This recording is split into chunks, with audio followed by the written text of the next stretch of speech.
Welcome back to Forbidden Knowledge News. I'm your host, Chris Matthew. Tonight, my guest is Mark Fiorentino. Before I bring him on, I have to thank C60 Purple Power. You're probably tired of hearing me talk about C60, but it really is that awesome. I feel really amazing, and you should too.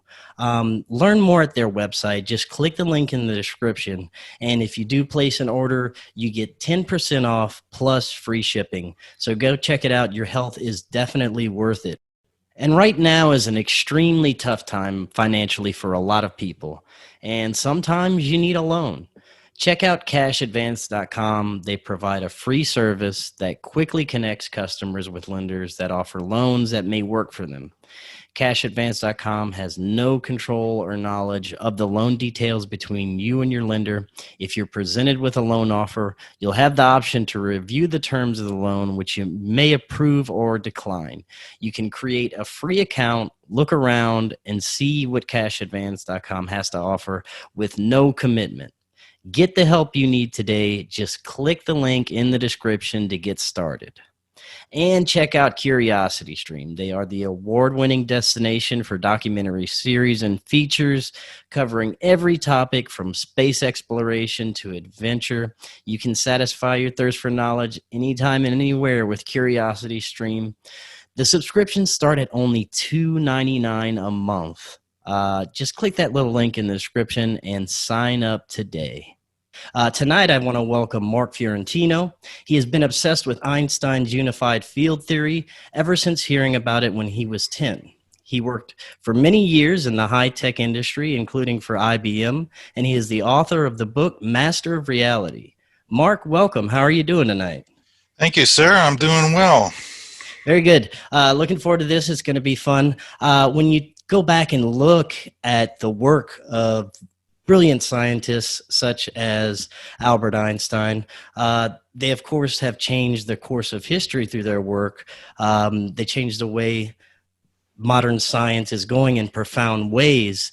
Throughout modern history, we've had these brilliant men that have come along and started work, and I think it's great when researchers like yourself can pick up where they've left off and add to it and bring a greater understanding and possibly bring some of these wonderful technologies and possibilities into our hands. So it's really fascinating. And I know you had a really early interest in Einstein's work. What got you interested in that? Well, yeah.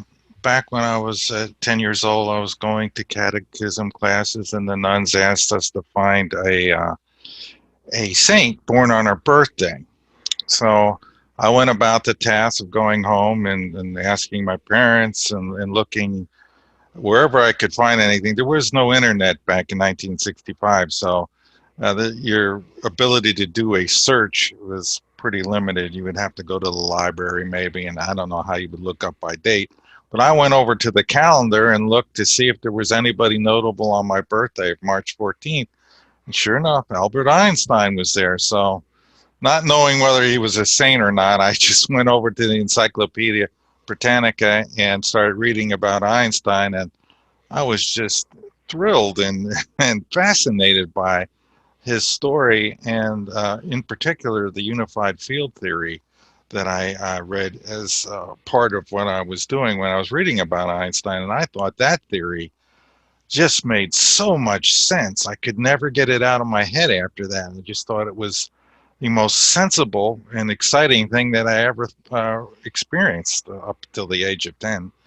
And that's how I got into it initially. And it was not like I was going to solve the unified field theory. I was just interested, curious about how the world worked, and I always kept reading, about things like science and then eventually UFOs and any kind of strange and interesting science, anything that might relate to the unified field theory and the forces of nature. So that's basically how I got into it to start. Then there was supernatural things that occurred later in life at the age of 20 that kind of guided me further. Well, now that you've mentioned it, let's get into some of those those occurrences that happened in your early years that helped guide you into this? Sure. Well, at the age of 20, me and some friends of mine decided that we were going to go to a place called Casadega. Have you ever heard of that place? I have, and I've actually I visited a long time ago when I lived in Florida. Yeah, yeah. Well, we heard about it. I heard about it in a class at the community college, and I thought, well, let's do that. Let's go get our fortunes told, and it'll be a blast. We'll have a good time. Right. And so, me and a bunch of guys on the way to Daytona Beach, we stopped off at Casadega, which was about halfway there on the way to Daytona. So we pulled into town. It was an October kind of day, very blustery, windy, and even for Florida, it was kind of interesting. And I remember this song playing on the radio, and this really became the theme of my life. And the lyrics that were interesting to me went like this: distant hands in foreign lands are turning hidden wheels, causing things to come about which no one seems to feel. All invisible from where we stand, the connections come to pass, and though too strange to comprehend, they affect us nonetheless. I remember thinking, wow, I wonder if that's got anything to do with what's going to go on today when we get to Casadega. And so not much longer, we got there and we pulled onto the side of the road, me and the other guys in the other car. And at that point, a tree limb broke off of the tree and fell and hit their car pretty hard. And they got spooked and they left. So it was just me and this guy named Jeff Jones. We called him Duff. And we decided to go ahead and try to find somebody that could give us, tell us our fortune. And we did finally find a person. Her name was Martha McKay, a little old lady, the classic kind of a spiritualist, just a sweet old lady that had the gift of mediumship. And she took us in and she talked to me first, and everything she said over the years came true, every prediction. And the first thing she said to me when we sat down is, in your final years, you will be a spiritual teacher. And I thought, well, that's pretty interesting. I really don't know much about any of that, but okay, I just went with it. And then she told me about my future wife and the children we were having. She hit everything. She told me about my future career, which turned out to be electronics. She saw me in this structure with all these wires and cables, and she had trouble describing it, but she was old technology and she wasn't really familiar with all the new technologies that were about to come about. So she was seeing things she didn't understand. And years later, I saw myself with all the cables and the monitors are all around me, and I says, well, this is what she saw. And I knew she had that right. And everything else went normal. It was a normal reading. Then the other guy went in, he had his reading. We learned about our spirit guides and so forth. Very interesting. And I believed that stuff. And I know that stuff is real now because of things that happened to me after this particular event. And so we got into our car and we left and we got back on I-4 headed to Daytona. And we were talking, and then the guy, my buddy, said to me, well, it was pretty interesting what she said about you, Mark. And I says, what are you talking about? I had like a really normal, kind of almost boring. I mean, I found out about, I was going to get married. That was really high priority. I really was interested in getting married and having a family. And she said, no, man, she said that someday you're going to be world famous. And I said, what? Why didn't she tell me that? And she said, you're going to make some discovery or something of that nature, some invention discovery. That part is kind of vague. I searched for the guy 45 years later, tried to find him, and I did find him, but he couldn't quite remember any of that anymore. It's been a long time.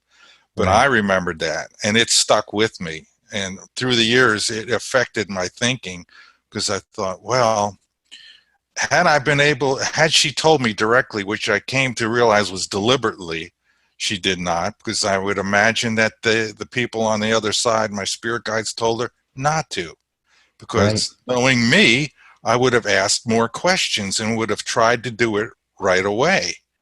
Because, hey, being famous, that might be fun. But one has to realize, we all have to realize, we have to go through a process in life. And the experiences can't be shortcutted. So I had to go through a lot of learning and experiences to get to the point where I finally wrote this book. So that was the other path. Two paths were leading toward the same direction: the interest in science and the interest in spirituality and the other side. Yeah, that's very interesting. I want to continue on with these encounters with psychics that you've had through the years, which you've had a couple of more. Could you talk about that and how that kind of came into play with everything? Sure. Well, while I was going through the years and reading books on UFOs and reading books on science and, just enjoying that and trying to figure the whole thing out, I had a marriage and it had troubles, and eventually, well, let's just go through a quick chronology. Sure. After Martha, the next weird experience was a year later, in 1975. There was Russ Burgess was a psychic at that time, touring at universities and giving demonstrations. I heard about it. I went to the auditorium with a recorder. Unfortunately, I can't find that tape. It was a good tape, but I remember the key points. And he did a demonstration where he blindfolded himself in multiple ways. There was no way he could see through. He was really taped, blindfolded, double blindfolded, had coins over his eyes. So he couldn't see the papers that we had all put into a little hat, and he pulled. I put a paper in there, and he asked us to put our name on there and a question. So, of course, I asked about, will I invent something important someday? Curious, see if this guy could follow up with anything. Right. So he pulled the first ticket out of the hat, and the hairs on the back of my neck went up. I says, I think he's got mine. And then he starts asking some questions, and yeah, that's me. And then he got my name. I says, well, that's pretty impressive. I haven't seen somebody do that before. And then he said, okay, you have a question, and he got the question right. You have a question about an invention. And I says, yes. And then he paused for a moment, and then he said, yes, you will do it, but it's going to take much longer than you think. And that's all he would say. And that stuck with me because he was pretty positive about it. And then he went on to tell the audience that, this was an unusual connection and that I had certain abilities. He wanted to know more about what I did for a living and why that I had these powers that he called concentration. And I said, well, I play chess a lot. That's all I can remember. That would kind of be equivalent to what you're talking about. And then he warned the rest of the audience, probably the rest of these won't be as clear cut as this connection. But so we went on from there. And then I thought, well, okay, there's another. See, I'm forming a pattern as I go through the years. I'm not, I'm looking for a pattern, an explanation for this whole mediumship and psychic phenomenon. What's real? What is really going on in this world? Where do we come from? Where are we going? So I'm paying attention to everything they say. So the next time I have to go to a psychic, it's back at that same community college, and my mother is very, very ill now. I'm married and thinking of going to tech school. So I want to go to tech school and learn electronics, but then I'm worried about my dad and he might need help. I'm thinking of just taking a break and going to help my father. So Ann Gaiman was a very famous psychic and now lives in the Virginia, Washington, D.C. area. I think she went up there to cater to the politicians who, wanted an extra, I guess, an advantage over the other politicians by checking with the other side. Anyway, so I walked up to her before the before her speech, and as I was walking up to her, she was sitting in the back of the room. She gave me this strange look, me and my wife, and then when I got to her, she says, "I just saw a bunch of angels shoot around you like they were in a panic." And they told me, and I can't remember if I even got the question out or not, but I know the answer was very direct. They says, "Whatever, you must not stop you must go to school. Do not skip school. Do not delay it. You must go to this school." So I got my answer, and I was surprised because I really thought they were going to say, "Yeah, go ahead, help out, and we could do this later on in life." But they were emphatic. You must not stop, and they were actually had looks of being frightened, which kind of caught me off guard because they're not usually that way. And so Right. she went up to the podium and began this speech and saying she saw this thing that she's never seen angels do that before. And I thought, something is really strange is going on here. Why is it so important that I go to this tech school and learn electronics? So this continues to happen throughout my life. I'm going to psychics because I believe that talking to the other side is going to the source.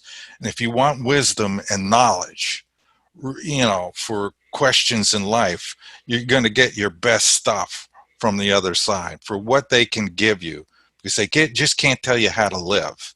You've got to figure that out. We have to figure that out on our own. They'll help and guide, but they're not going to tell you exactly what to do.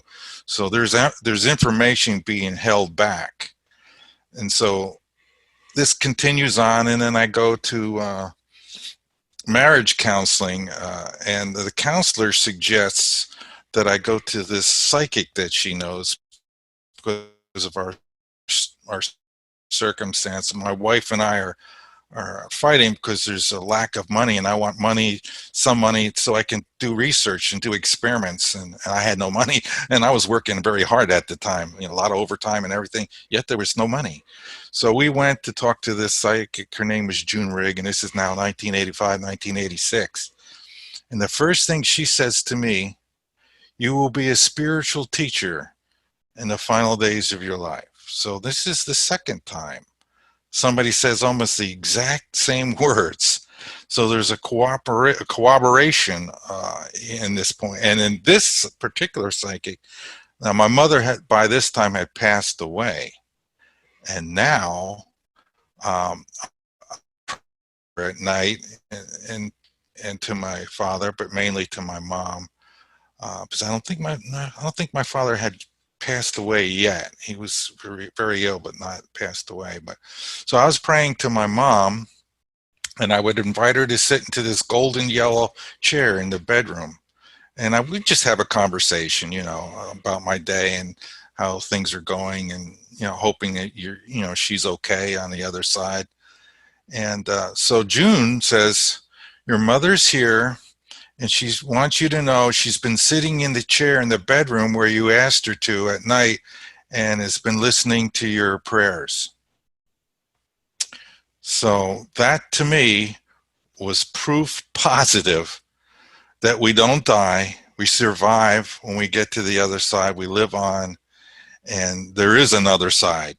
And I couldn't find any greater, stronger evidence than that. So we go to the next thing, where the guardian angels actually saved my life.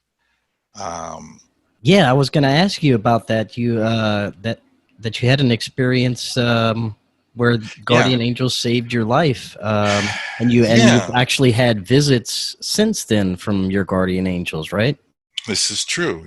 You're well briefed on my history. They must have listened to some of my other talks or something. I have, yes. Okay, all right. Yeah, sure.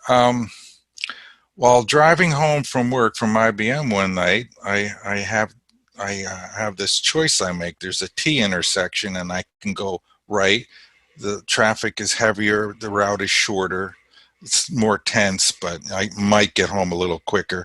Or I can go left and go through the back roads. It's country. It's really quite relaxing. Takes a little longer, but it's a much nicer drive. So as I'm approaching, I'm thinking to myself, I'm going to go left. And most of the time I went left. And then I hear this voice right next to my left ear, which says, "Don't go that way." And I whip around in my chair and look behind me, because this is not a voice I heard in my head. It was like the person was right next to my ear and spoke. And I just shook it off, and I says, "Wow, that's strange." And then I would say, "Well, I'm going to go left." And then it said again, "Don't go that way." And I looked behind me again. There was nobody there. And I stopped and I thought about it. And of course, like a very not smart person, I went that way because I was curious, not thinking that, hey, they're telling you this because there's danger ahead. And what I've come to learn is what I was approaching was what they call an exit point. And what's that? An exit point is a premature death. And you want to try to avoid that. And your spirit guides, usually I have two, and there's one that's the male was the person that's supposed to keep me alive through the whole process until I complete my work here. And so he had to step in and make sure I didn't die early that day. And, and I regret many times going that way because I didn't listen. And it must be as frustrating as hell for them on the other side when somebody won't listen to them when in such a dramatic way as, let's face it, you don't hear voices very often. That's the one and only time I ever heard a voice that clear. And, but I was so curious, and I said, well, I'll be on guard. If there's an accident going to happen, it's going to happen head on. So I'll be looking ahead. I'll be making sure when I go through stoplights that there's nobody coming. And about 3/4 of the way there, sure enough, there's a truck coming up ahead, a pickup truck, and he's swerving wildly, and people are going off the road into ditches. He's coming into our lane, going back into the other lane. And the guy that I had in front of me, he bailed out, and then I saw the guy, he was coming right at me. So I turned the wheel as hard as I can and rode right into a ditch into the side of the road, and we missed by a few inches. And then that guy spun, turned around, and was stopped in the middle of the road, sitting horizontally across the road. And there were cars and trucks all over the place. But fortunately, nobody got hurt. And then everybody just kind of pulled into put it in reverse, got on the road and went home. So we never did find out why that guy was driving like a maniac. And there was no physical accident that occurred. So the voice was right. They could see ahead. They could see into the future. They could see what was coming and were trying to warn me. And they gave me enough of a warning that I was on guard so that I changed what was going to be a very bad future for me. I was able to dodge dying that day thanks to my guardian angels. And I've come to learn over the years that happens to a lot of people. They get these warnings. That happened to my wife. She was about to go across a train crossing, a railroad track going an intersection, and she was looking the wrong way, and there was a train coming, and she was about to go, and I guess she had the music playing on, couldn't hear the horn or whatever, and just as she was about to go, she felt a little wind, like somebody blew on her ear. She turned to look and then saw the train and stopped. And I know of other lady that was pulled out from being hit by a train by somebody, and when she went to turn around to thank him, there was nobody there. So this happens a lot. Yes, I've heard plenty of stories myself. People don't realize this. They're with us. These guardian angels are with us every day, every hour, every minute, every second of our lives. There is never a time when we're alone. And so, I'm compiling all of this information. Say, hey, the afterlife is real. God is real. Jesus is real. There's something going on here. Why are we here? And I'm getting the answer to that question. And two paths, the science and the spiritualism, are working toward each other. They're going to come together when I write this book in the end, many years later. So, then, I had some more incidences with later in life when I went through some more struggles. I was never going to find out about this invention or this fame or whatever. I was always going for what people typically go to psychics for. I was going to straighten out my life, trying to fix my personal life, or if you have health problems or money problems. That's the main reasons why people go to psychics, and that's what I was doing. So I went, and I had later on in 1993, 94, I had a hell of a hard time at that time, and I went to a lady who was a spiritual teacher, and she also said to me, in your final days, you will be a spiritual teacher. You will do work that is, how did she put it, humanitarian. And one time she did mention to me in one of our readings, she said, there's a 9-foot angel with you today, and he's telling me that you're writing a paper, a technical paper. And I didn't tell her anything about that at all. And that was absolutely right. The first time I was writing anything having to do with my theory, and was trying to explain the EPR paradox. And I said, yeah, that's pretty weird. So I'm wondering, do these angels of these high orders come down and help yahoos like me write little technical papers? I was wondering about that.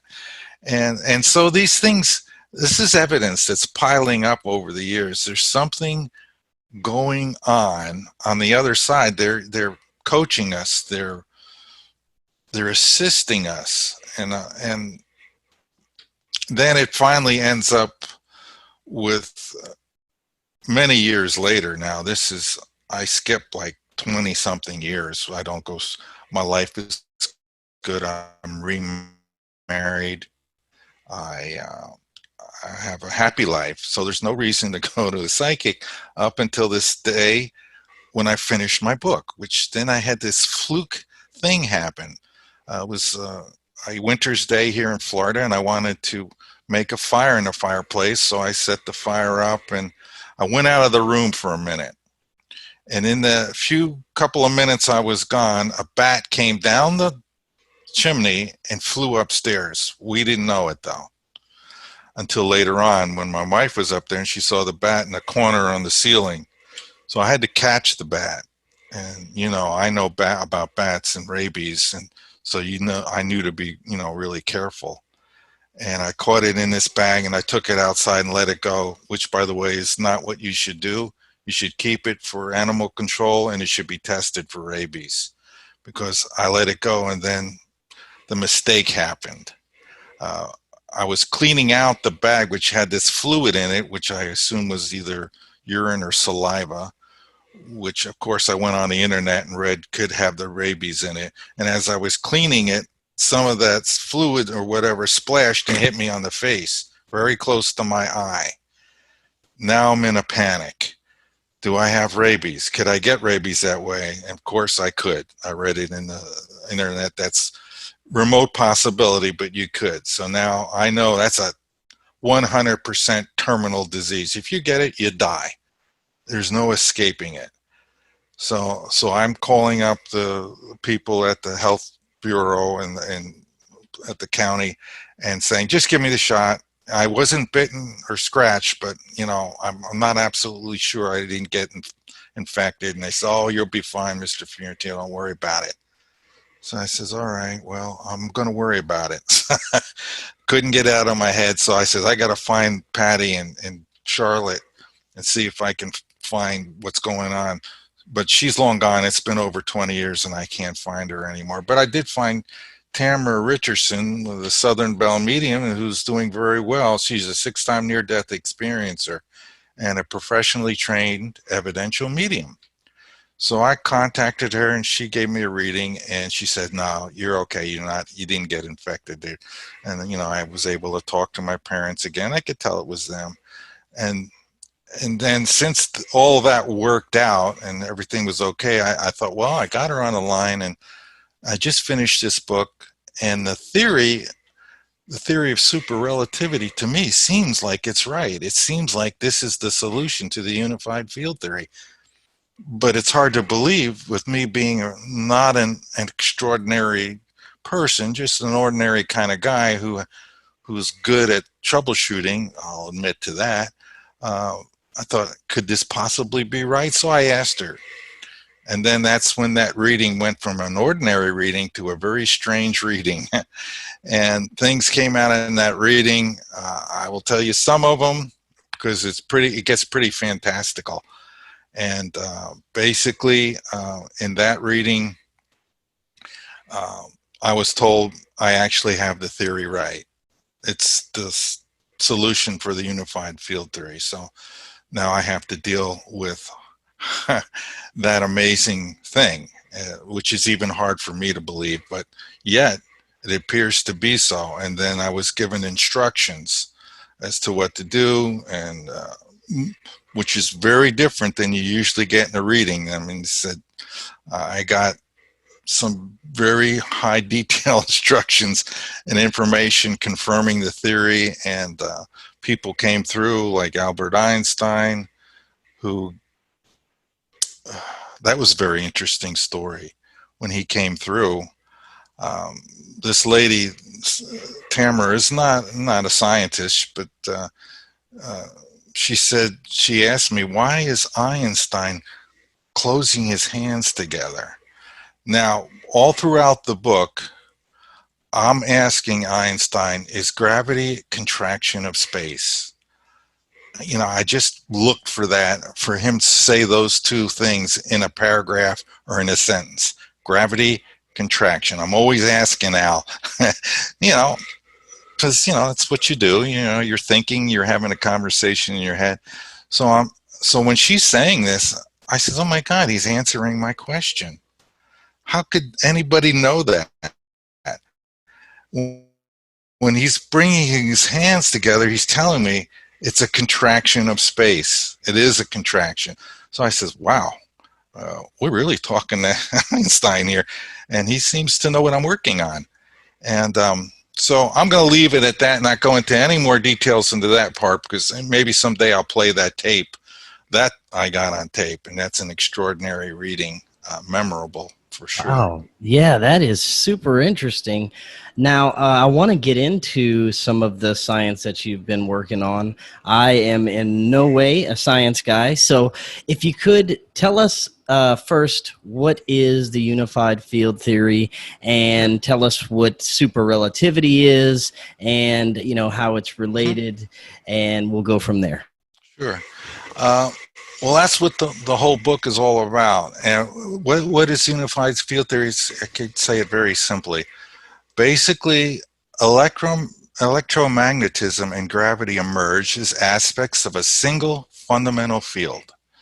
So that's actually a very simple and sensible approach. So what I had to do is really kind of break down Einstein's version of unified field theory.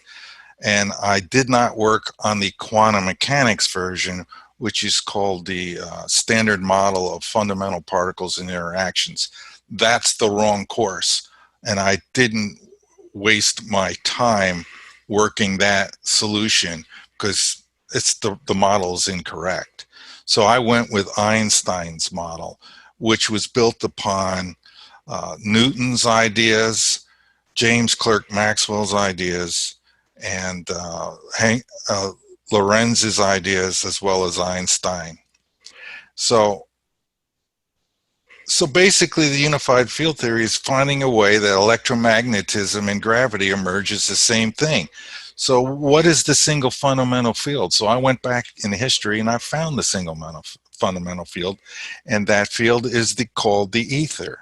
Have you ever heard of that? I have. Yes. Good. So the ether is really basically saying that space is a substance.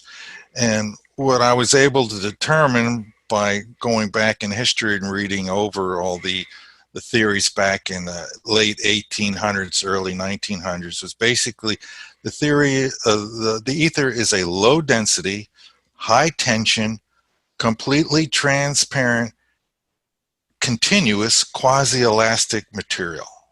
I mean, there's a lot of description there, but I wanted to give you all I got there. And quasi means that whenever you bend this thing, when the force is removed, it snaps back into place. So that's what the quasi-elastic means. And it's continuous. So basically, that means it's a solid. And if you look up the word solid, you'll learn that the basic definition is something that is continuous. I know we like to think of the solid as wood and metal and steel and glass and anything that's impenetrable. But in this case, solid means continuous. So the unified field theory is determining whether the electromagnetism, which I deconstructed into the electrostatic field of force, the magnetic field of force, and gravity, the third final field of force, are just different bendings of space, different deformations of that material object, that single fundamental field, the ether. That's what force, action at a distance, comes from, is different ways that that field is stretched. Like, for instance, the electrostatic field is a twist of space. The magnetic field happens when that twist, that vortex shape, moves through space. It, as a reaction to that twist moving through space, space rotates. And when that rotation happens, the magnetic field emerges around the moving charge. So we start with charge, the electrostatic field. That charge moves and creates the magnetic field. So now we're already 2/3 of the way to solving a unified field theory.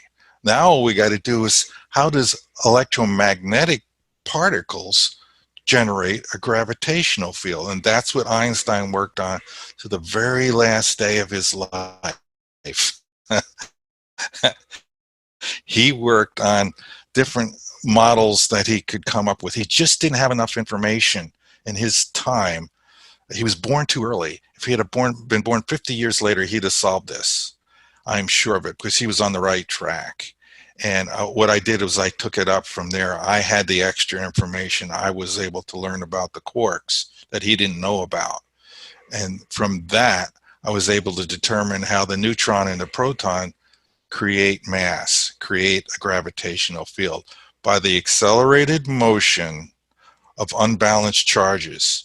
Whenever that happens, a gravitational field or a contraction of space happens. And that, I got that idea from Einstein. So that's basically the unified field theory, broken down as much as I could. And there's like an onion with a lot of layers, but once you examine the layers and you piece them together, it all makes sense. Right. It is a lot of layers. I want to get what your understanding of gravity is, because it seems that still modern scientists still don't have a complete grasp on gravity. You're absolutely right. The origin of mass, the origin of the gravitational field, which objects have mass because they're generating a gravitational field. They wouldn't have it without that happening. So gravity comes about from Einstein's idea. I pieced together the clues that he left behind, and I was unable to understand the meaning. So let's examine this. We're talking about gravity now, how we make gravity happen. So I take this thought from what turns out to be Einstein's happiest thought. He described it, and it's in Amir Excel's book entitled God's Equation. So listen carefully to what I'm about to say. Einstein followed a line of reasoning that began with the happiest thought of his life. Still at the Swiss Patent Office, he conducted one of his famous thought experiments. Einstein imagined a circle spinning in space. The center of the circle did not move, but its circumference was moving quickly in a circular direction. Einstein compared what happens in several reference frames, a standard tool he used in developing the special relativity theory. He concluded, and I'm underlining this in your mind and hit it with bold, he concluded using his special relativity that the boundary of the disk contracted as it spun. There was a force acting on the circle at the boundary, the centrifugal force, and its action was analogous to that of the gravitational force. But that same contraction that affected the outer circle left the diameter unchanged. Thus, Einstein concluded in a way that surprised even him, the ratio of the circle to the diameter was no longer pi. He deduced that the presence of a gravitational force, or field, the geometry of space was non-Euclidean. It was bending. It was contracting. I thought, okay, that all makes sense. He just didn't know exactly how that was happening in his time. So I took that idea and I brought it forward to particles. So I realized that there was 3 quarks inside of the neutron and the proton, the up and down quarks. And I knew they had to be moving in some fashion. And now I know that the fashion they have to be moving in is an accelerated motion. And fortunately, when particles move in a circular manner, that's a type of acceleration. And putting the dots together, the links, acceleration, Einstein, there was the equivalence principle. Are you familiar with that at all? No, not really. Well, the equivalence principle just basically says somehow gravity and acceleration are the exact same thing. But nobody really could explain how that could be. Newton knew it. He was the first one really to discover it. And it's force equals mass times acceleration. And so there was already somebody that figured something out. But again, that force, action at a distance, was a mystery how that was being created. And so I put the gravitational concept to work by saying that the particles inside of the neutron and the proton, the primary mass generators in this universe, were being created as a result of the motion of those quarks, the accelerated motion of those unbalanced charges inside of the neutron and the proton. And the other particle that does the same thing, only at a much larger circumference, is the electron. It's got much less gravitational strength, but they're all moving in circular patterns. And a circular type of motion is called a uniform circular motion, is accelerated. That's the link, because the velocity changes due to continuous changes in the direction of motion. Thus, for a body moving in a circular path at a constant speed, its velocity changes continuously, which means it's accelerating. And that's how acceleration is equal to gravity, because whenever something accelerates, remember Einstein's happiest thought? He concluded, using his special relativity, that the boundary of the disk contracted as it spun. The same thing is happening with the quarks. As they move in this circular pattern, as they move in this pattern, there's a contraction in and around each particle, so that since particles are made from space, they are configurations of space, fields, bendings of space. The space is going to contract when these things are moving that way, and that creates the gravitational field. So that's where it comes from. I don't know how to say it any other way other than how I just described it. But it's all about accelerated motion of unbalanced charges. And when they do that, they cause space to contract.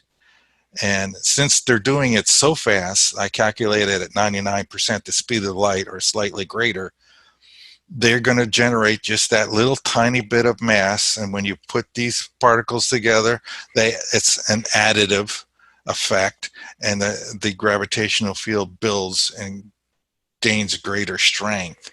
So that's how gravity happens. I mean, right down to the very detailed, the high detailed mechanical explanation. So what is gravity? Gravity is just merely the result. It's the contraction of space. It's a gradient field. Very interesting.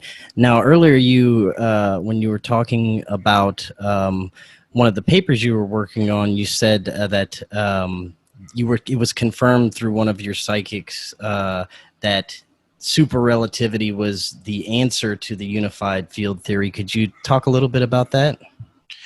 Yeah, basically, I was talking to Tamara Richardson, and when I asked her, is the super relativity correct? She looked at me. It was my mother speaking to me. She's, oh, it's right.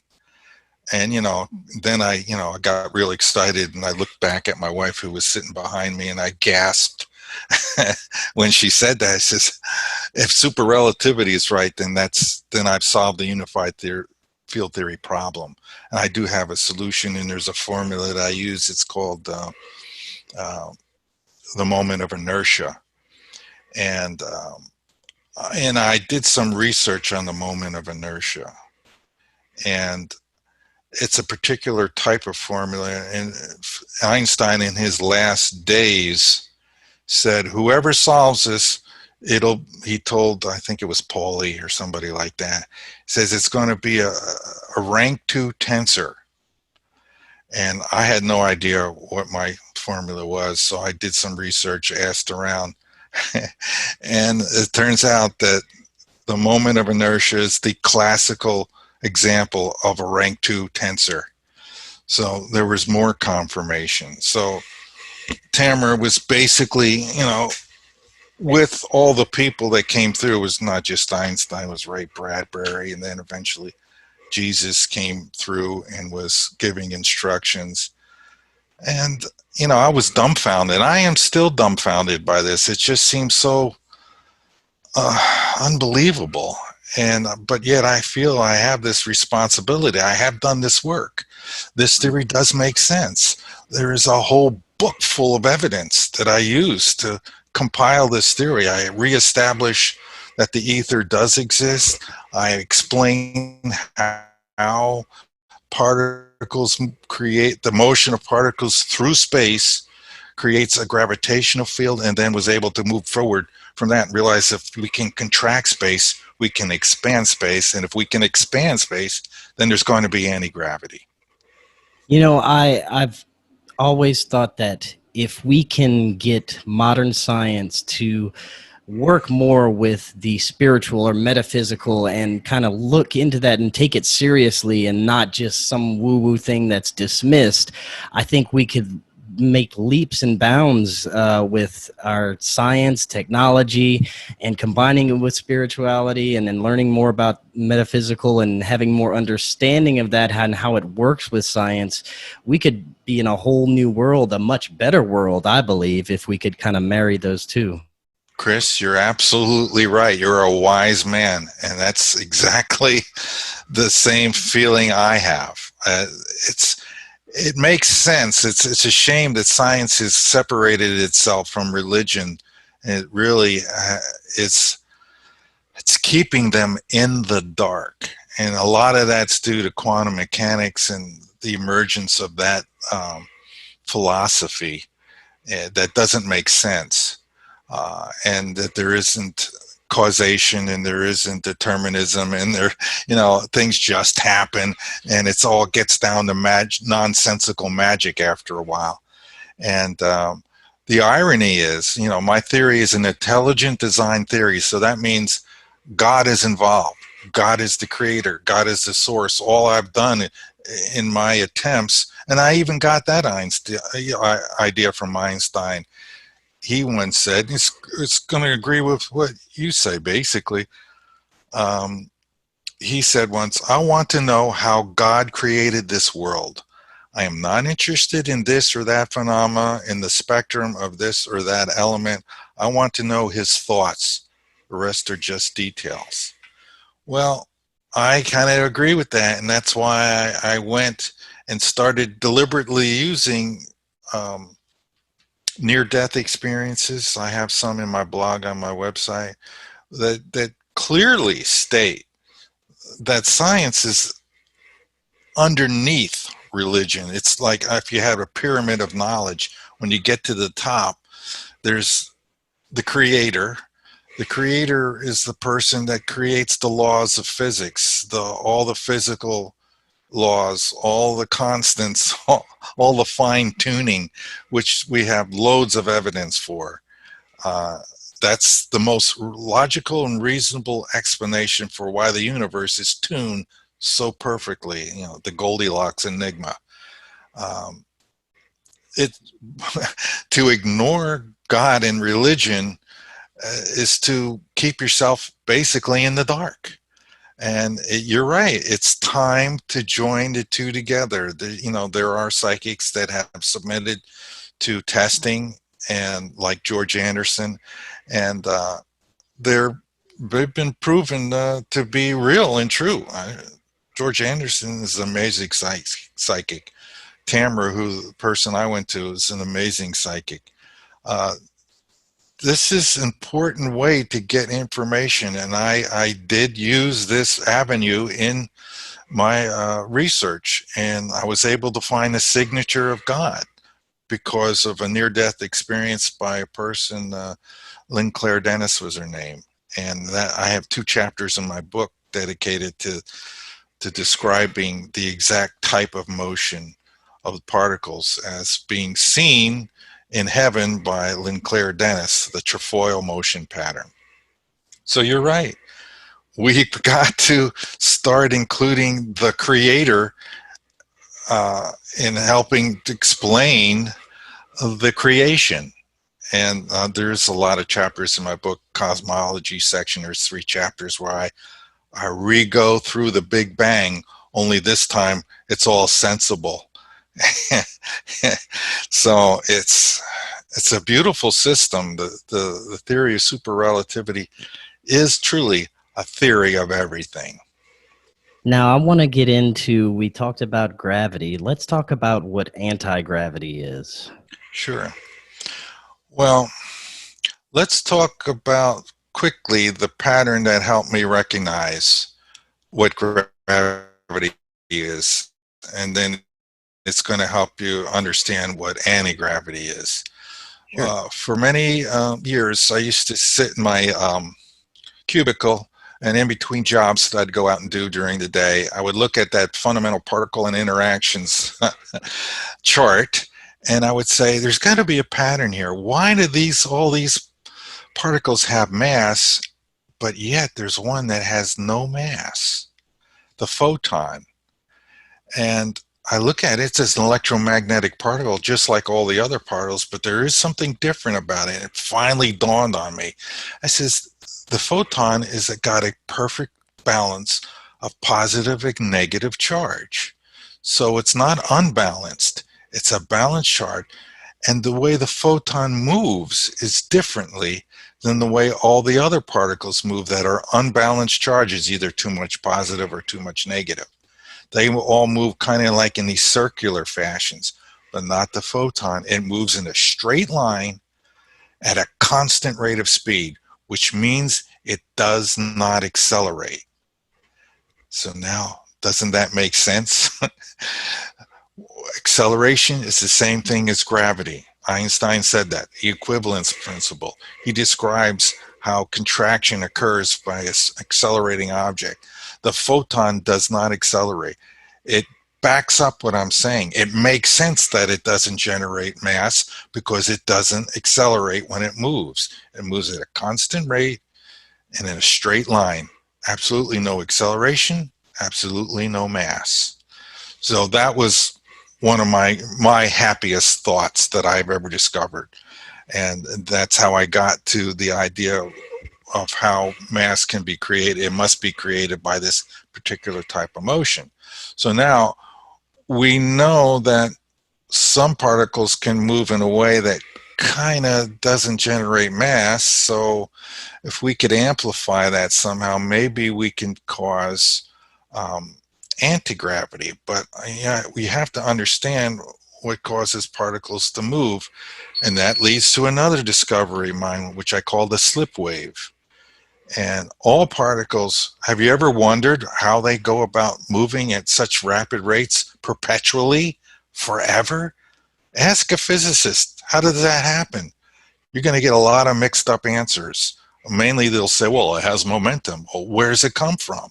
How does a photon manage to move 13.7 billion light years and never slow down?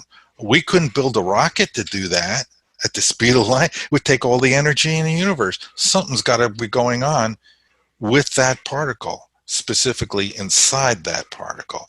It's the structure that creates its motion. And so how could that happen? And now we're heading straight toward, once we discover how particles move, we will also discover how to create an anti-gravity field. So now what I realize is that particles are like little tiny twists of space. So let's just take the electron, I guess. It has I think it's a counterclockwise, it doesn't really matter, counterclockwise spiral shape. And so what that means is space is a convolution, it's a twist, and it goes for a full 180 degrees. So if you imagine twisting something, like imagine in your mind you have some silly putty and you're going to twist it. Look at it as you twist it. See how it's stretching in the twisting region? It's actually coming apart. It's getting thinner. As the more you stretch it, you'll see the whole thing gets thinner and thinner until it breaks. So that's what's happening with space. It's twists of space cause a stretching motion, and this causes an expansion. So the density of space drops and the tension increases when you twist space. And that's the secret for motion, because inside of particles, when you do that, you start off with a very small deformation of twist, and then it gets larger and larger till the full 180 degrees. So you got what forms inside of that full twist area is a pressure wave, and that pressure wave is what causes things to move. If you research in physics, you'll find pressure pretty much is always the cause of motion. Pressure in a hose causes the water move. Pressure on the wing causes the airplane to have lift. A low pressure on the top side, high pressure on the bottom side. Difference in pressure in a hot air balloon causes it to rise. Pressure is always the answer to motion. So I've discovered there's a pressure gradient inside of particles, and that gives them velocity. And that is the key to anti-gravity, because there's propulsion in there. And that's what's needed to cancel the effects of gravity. You need space to expand, and twisting can do that. So now, how can we use something that we have available to us to create a gravitational field? This is where I go back to my childhood and put another pattern together. I remember reading in UFO books that in Project Blue Book, the investigators from the Air Force, most of the time, if there was a landing site to investigate, they brought something called a magnometer. Do you know what that is, Chris? Yes, I have heard of a magnometer. Yeah, it's a magnetic field detector. And why would they bring a magnetic field detector to a landing site? They know something. They know that UFOs use magnetic fields. So I remember reading in one of these little investigations that they picked up a blade of grass and they found that it was magnetized. And I thought to myself, this has something to do.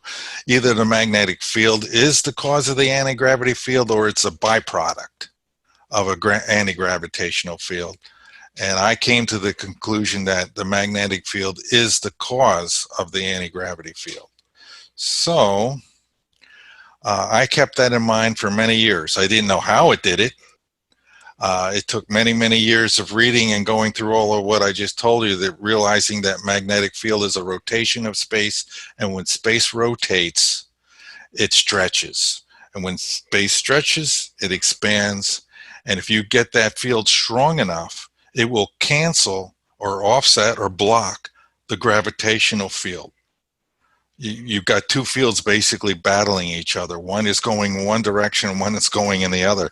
So if you have enough magnetic field strength, and it seems to help if you rotate it, because if you'll notice around UFOs, at landing sites, they have this spiral pattern where the wheat is laid down or the corn or whatever is laid down either clockwise or a counterclockwise pattern. So that's telling me that magnetic field is in motion, in a circular motion around the bottom of the UFO.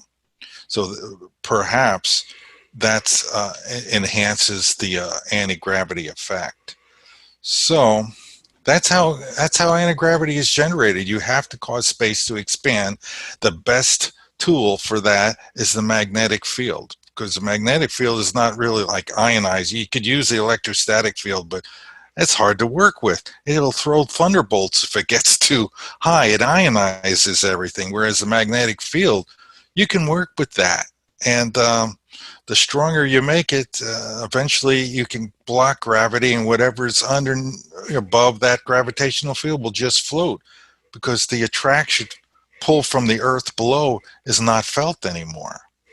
So that's how anti-gravity works. Basically, it's an expansion of space, and we use magnetic fields, and I'm sure UFOs use magnetic fields to create this expansion effect and gravity shielding effect. And it also can be used for propulsion. So while I'm on a roll here with this anti-gravity thing, there's one more important fact to reveal. Yeah. James Clerk Maxwell discovered that the speed of light, which I dispel in my book, is said to be constant, but it's really not. And I put out a lot of evidence proving it's not, and why it's not, because James Clerk Maxwell determined that the speed of light is equal to 1 over the square root of permittivity times permeability. So permeability and permittivity are properties of space having to do with the formation of the electrostatic field and the magnetic field. Perfect. So space has these two properties, which means space is a real physical thing again. More evidence proving the ether exists. If the ether was a void, like many physicists think today, made of nothing, it wouldn't have permeability. It wouldn't have permittivity. And certainly particles that move through space are transverse waves. And all physicists know that transverse waves must have a solid to move in. They primarily move in solids. Again, confirming the ether. The evidence is overwhelmingly in favor that space is a physical something. And so what I'm getting at here is that if you adjust permittivity and permeability, if you can mess with them somehow, you can change the speed of light. And if you're going to build a UFO to go to other star systems, it's not good enough to go to speed of light. It's way too slow. If we wanted to go to Proxima Centauri, 4.2 light years would take us 4.2 light years one way. That's intolerable. That's not usable. You have to go tens of thousands of times faster. And the only way to do that is master the spatial bias. You have to use a force field to bias space so that you reduce permittivity and permeability. And when you do that, you can go virtually any speed you want, up to infinitely fast if you shrink permeability and permittivity to zero. If you plug that into the equation, you'll find that the speed becomes undefined, it becomes infinite. So that is how that aliens can get here. They have to be going tens of thousands of times faster. Like to get from a 60 light year star away from us to here, they could do it in 15, 20 minutes. Nice. That's the way it has to be, because it's incredibly unsafe traveling beyond the speed of light. That's another whole subject we can get into if you Yeah, want. well, now that you've mentioned UFOs and you talked about Project Blue Book and how they know something because they brought the magnetometer out there, Right. um, I believe, of course, that there is a cover up of this technology, anti gravity technology, that we already have and that we've probably had for years. I'd like to get your thoughts on that and how advanced do you think that we already are working with anti gravity technology? Yeah, you're right. I'm certain they do. And in my travels and meeting people, I have met people that want to remain anonymous, but I can tell you that I've been given evidence now that absolutely confirms beyond any shadow of a doubt they have this technology. It's been eyewitnessed. And, yes, they have it. They've had it since probably the 47, 48, somewhere in there. And they've worked on it through the 50s and the 60s, perfecting it. And they probably do have some sort of space force now. And there's lots of stories coming out. I don't know which ones to believe and which ones are disinformation. But if they're not using magnetic field explanation, I say it's disinformation, because it's the one and only way I can conceive of where we could break the light speed barrier. And it has to be something like this. To be able to do that. So yeah, I agree with you. They have it. They're working on it. They probably know everything that I've told you tonight, because they probably already were filled in when they were reverse engineering the UFOs, and I'm sure that they have captured some aliens along the way, and they were able to enlighten our physicists and so forth who are working on these projects as to how the universe really works. And so, yeah, I'm sure they have it. Oh yeah, and you mentioned, there've been a lot of talk of UFOs in the mainstream media, Pentagon releasing videos talking about how they could possibly have off-world technology already. Why do you think now that there's all of a sudden an uptick in all this talk about UFOs? Yeah, especially the Tic Tacs and all the release Right. by the Yeah. Navy. That's a big, to me, a very positive sign, because they've always took a hard line on no releasing information, deleting all the files, and all of a sudden, official branch of the U.S. government, an authority, is releasing this information like this. This is unheard of. So I'm thinking maybe they're getting ready to come clean. Maybe at some point they need to, or have decided that they need to come clean on this whole thing. And I got to tell you, we are not safe. This civilization is not safe until we have full anti-gravity capability in a commercial world where we have transports, that if something really bad happened here on Earth, there's a variety of things that can go wrong. We might need to be able to get off this planet. We need to have a colony some other planet. We need to establish that. We need to bilocate somewhere else, just in case something goes wrong that we can't fix using our anti-gravity technology. One of the things that concerns me a lot is the instability of the Earth's core. My theory gets into what I think is going on in the Earth's core, which is highly controversial. But once again, I think it's actually right. And if they examine the sun, they will learn eventually, and I'm making a prediction tonight on your show, the sun has a neutronium core. Neutronium being, it's a neutron star. It's an object made of pure neutrons. There's nothing else. It's just neutrons packed tightly together. And this is my theory for star formation, which makes a much greater sense than the current theory of gas just magically comes together in outer space, which makes no sense, since hydrogen, which are basically protons with electrons, have an enormous repulsive force, many orders of magnitude greater than gravitational pull. So how the hell does hydrogen gas and space, which is not dense at all, just suddenly form into this incredible pressure? It makes no sense. The only thing that makes sense is there was a gravitational source that gathered the hydrogen. So what we're going to find is that the sun has a solid neutronium core, all stars. And what I'm concerned about is maybe even the planets have a smaller neutronium cores, and that's how they were formed. So that's one thing that's very important, that, you know, you never know, a planet might just not be stable and could explode. Let's look at what happened at the asteroid belt between Mars and Jupiter. There's people that theorize that was a planet at one time. So I want to make sure, my goal is to make sure the human race has this technology, and it's time to bring it forward. We can't keep it secret anymore. We need to mass produce these things. It'll benefit humanity greatly and bring on a utopian age, I hope.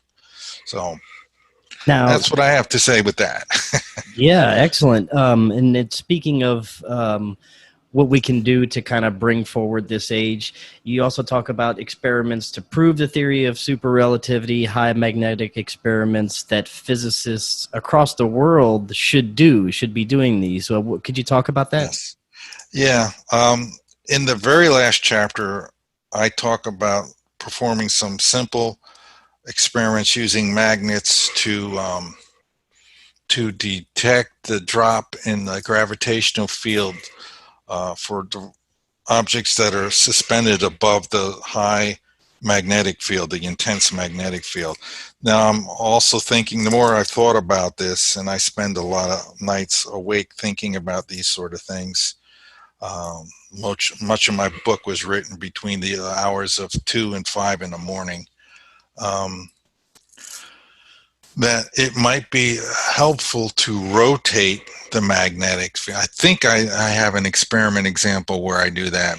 I have to go back and check now, but I think that would be very helpful to do that, since the UFOs seem to be using magnetic fields, rotational magnetic fields, and there's 2 scientists who have made breakthroughs, but were covered up. Eugene Poklenov and Ning Li, I think, was the other scientist, who both discovered that rotating superconductors, but there was a magnet underneath them, seemed to create a loss of mass or weight of objects that were suspended above these rotating devices. So yes, I'm encouraging humanity, not just in the United States, but all over the world, to do these type of experiments. Let's get over the idea that anti-gravity is science fiction. No, it's not. It's real, and we need to discover it now. We should have discovered this at least 50 years ago. And thanks to the disinformation that's been going on by our own government, and help with physicists who seem reluctant to believe in this, except for the ones that work for the government who know better, we haven't progressed. And we need to have this technology. There's a lot of things that it can be used for to protect the Earth from bad things like large asteroids and meteors hitting, or comets hitting the planet and causing mass extinctions. We could use anti-gravity drones to deflect those things quite efficiently and protect the Earth. We just need to, get all of mankind's technology and great knowledge behind this, and the physicists, we need their help as well. We need them on board with this and working hard to bring this technology forward. Definitely, I agree 100%. And to close out on tonight, I want to talk about, you've noticed a pattern, and I've noticed this as well. I've noticed that there's a sort of awakening going on around the planet of consciousness. People not only waking up to things that are going on behind the scenes, that they're being lied to, that they've been lied to for their whole lives, but becoming more conscious and spiritual, and just looking at just the world behind ours, and just looking at things in a new way. I've noticed a massive change in people very quickly recently. And you talk about a new age of man that's coming. Tell us your thoughts on that. I'm glad to see that you've noticed that too. I agree with you. Yeah, I've read a lot of NDEs. I mean, a lot, and I've watched a lot of videos on YouTube. Man, there's some really good ones too. But I look for patterns in what they're saying to back up, to confirm my thinking. And some of these guys, like Howard Storm, have revealed or had revealed to them that God has a plan. And do you realize that in the United States alone, there's something like 200,000 NDEs in a year? That's like an enormous number. Wow, that is a lot. And they're all across the world. They're in the millions, and they're going forward. And when these people, not all of them write books, not all of them go on the radio and the TV, only a small percentage of them do, but the others, they're moved to talk about it. And each time they talk to somebody, they convert, because this person, and they're not lying. They're telling the truth. They've experienced something that's real.